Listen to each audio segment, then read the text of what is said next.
CyberBytes, a podcast. I'm joined by Amiram, co-founder and CEO at Upwind. Great to have you on, dude. How are you?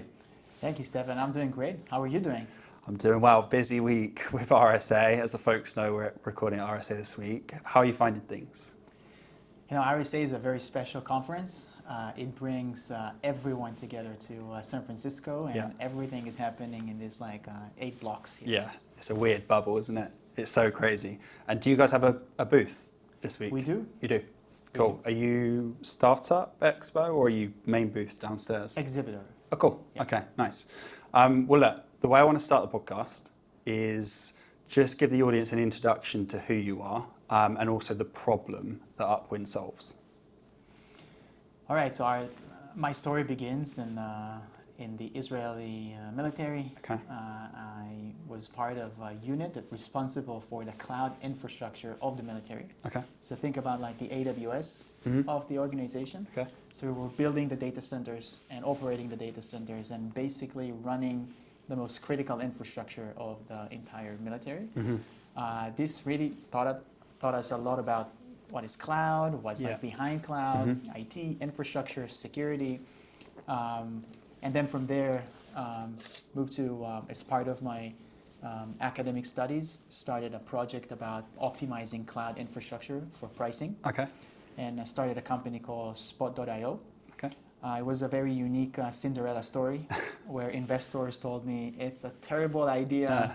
No one is going to use it because the cloud provider is going to shut you off because you're saving money to customers and they want customers to spend more. Got you. And at the end of the day, we saw that customers really want to save money, and we built the product for them. And 5 years later, we sold the business. Right. And exactly 24 months after, the whole core team, like about 40 people almost, like just moved together to start Upwind. That's cool. While we are today, within 18 months, we're 120 people today and growing fast. And yeah, that's cool. And there's some interesting stories here, I can imagine, but what learnings have you, or maybe one, let's narrow it down to one thing. So the success of the first startup, right? What have you learned and taken with you to Upwind? Is there something you've done differently? Is something that you've learned and you want to reproduce with Upwind? Well, what we found is that, you know, the company is as strong as the people inside and the customers you acquire. Yeah.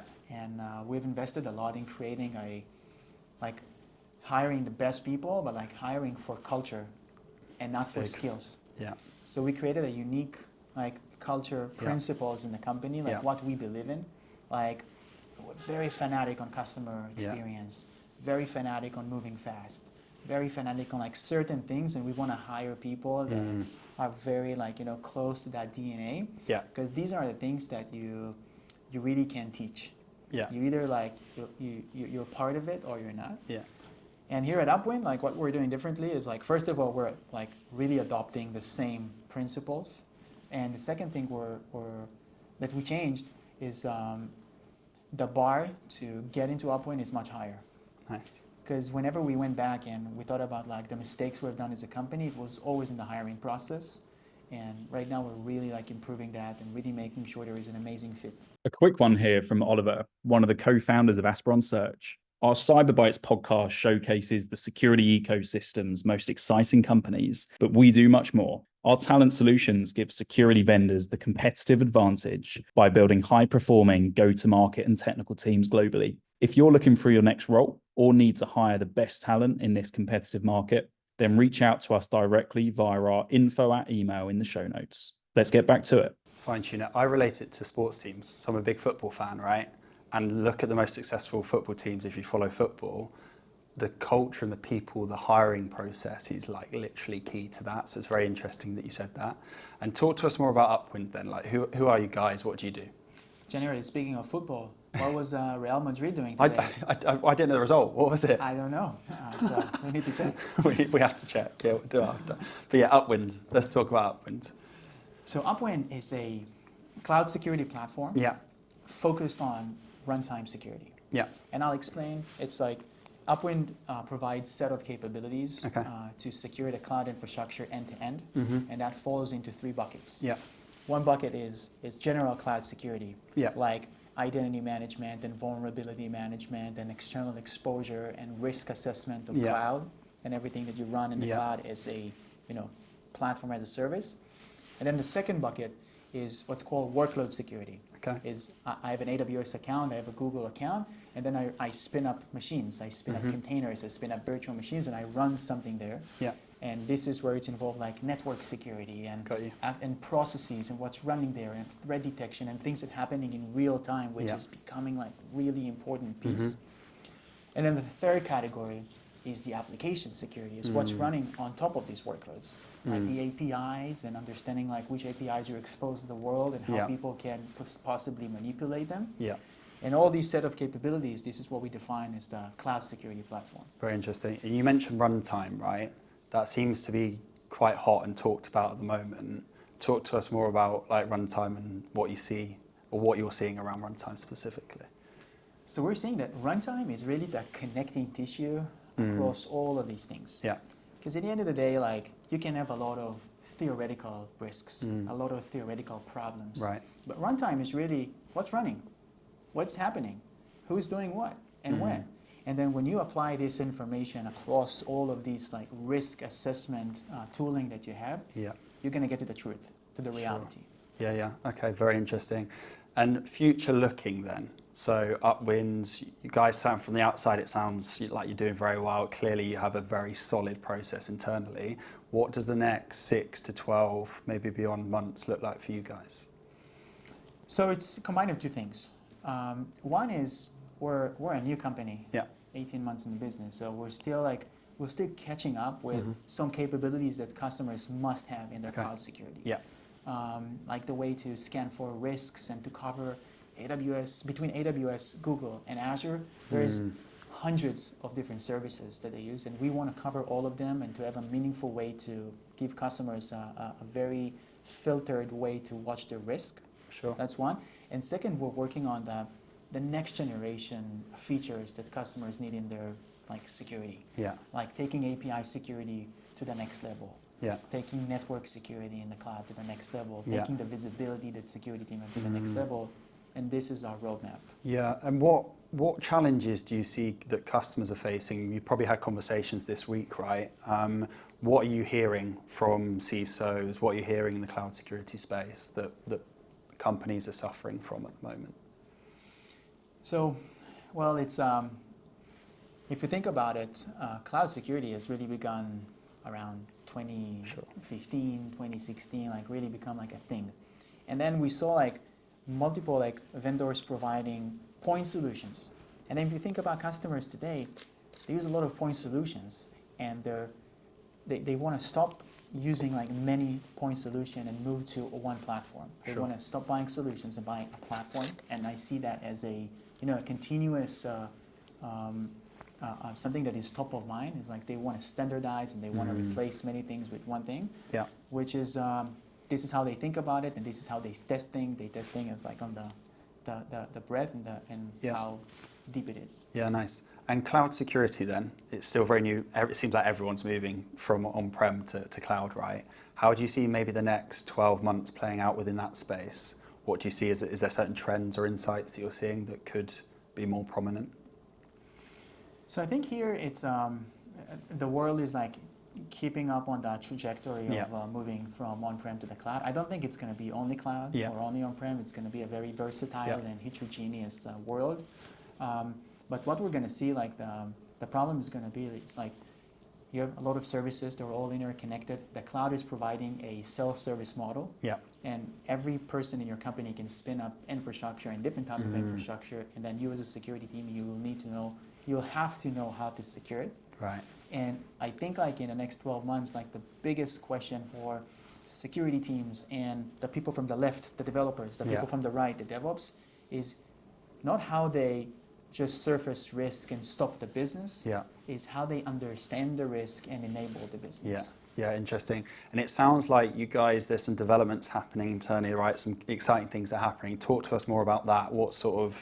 Is there some new features that have happened recently in releases? So we're investing a lot in like taking the developer experience Okay. with security like Yeah. to the next level Yeah. of like how you find your risks as you develop things and before you develop them into the cloud. So we're applying very sophisticated models on before you deploy things to the cloud to simulate at how it's going to look inside and understand your risk before you go inside. Interesting. That's one thing. And the second thing is like we want to enable the really important figure in the room, which is the DevOps person, to get a lot of value from the security product. Yeah. And we're seeing this as recently we released like the ability to pinpoint issues in runtime with CI/CD. So DevOps and security engineers can come to our platform and really see the full story. See, like I see a vulnerability or I see a malware, Yeah. I can really connect it with the developer who deployed the code. That's interesting. And that is a game changer because usually security tools are for security people, Right. and we want to change that. Very interesting. Okay. I've not heard of that. Is there others in the space doing that, do you know, or is that potentially a first time thing? Well, I'm sure people working on it Yeah. in different areas, but I think we've developed ourselves like a unique mentality, which Yeah. is not to be obsessed by what other people are doing, but to be obsessed by the customers and what they need. Yeah. And when we elevate our conversations from the security or CISO level to the CIO level, Yeah. we see like more pains, we see more problems, and I think like this is where we love to thrive, of like solving like these like overarching problems across teams, Yeah. and that's going to be really interesting. That is, like, yeah. Next 12 I months. look forward to following that because that's going to be interesting. And to like slowly wrap things up, if you could rewind the clock, right? Say you're back in your teens or early 20s, knowing what you know now, what advice would you tell yourself? Actually, I think like we are who we are because of the good and the bad things that we've done, and I don't think I would be able to get and sit here if I wouldn't do like also the mistakes I've done. So sometimes like giving the hint, it's not necessarily gonna help, but there's like one thing I would focus more on is really hiring and like finding the best, absolute best people to the team. Yeah. Because this is what really makes the whole difference. It's Yeah. people building products, and we just need to invest in the people around us. Absolutely. Well, look, it's been a pleasure to have you on, dude, and the insights are very useful, and it sounds like Upwind onto some seriously impressive things. Is there anything else you wanted to share before we wrap this up? Just just send like big thanks to our team that like is going through like over a decade together, It's impressive, which yeah. is very, very unique if you think about it. It's like it's a group of people. It's not 2 or 3 people we're talking about here. Dozens of people, close to almost 40 to 60 people that like work together for a decade. And this is a long journey, and we're on. We're excited to continue to build. And thank you for the invitation welcome, here, dude. and I hope you're enjoying the conference. Yeah, we are. And it's actually interesting you say that because typically you see large corporate organizations, right? People stay with them for 10 years. At startups, it's extremely rare, which just shows probably internally you guys have got a good thing going on. So love it. Appreciate you coming on, dude. Absolutely. Great to have you on the show. Chat soon. Thank you. If you are still listening, thanks for hanging in there, and I hope you enjoyed this special RSA episode. If you did, then please hit the like and subscribe button, and of course, share this with your colleagues and friends. If you are a candidate looking for your next role within cybersecurity, or a hiring manager looking to build out your technical or go-to-market teams, then please reach out to me directly on LinkedIn or via email. See you soon.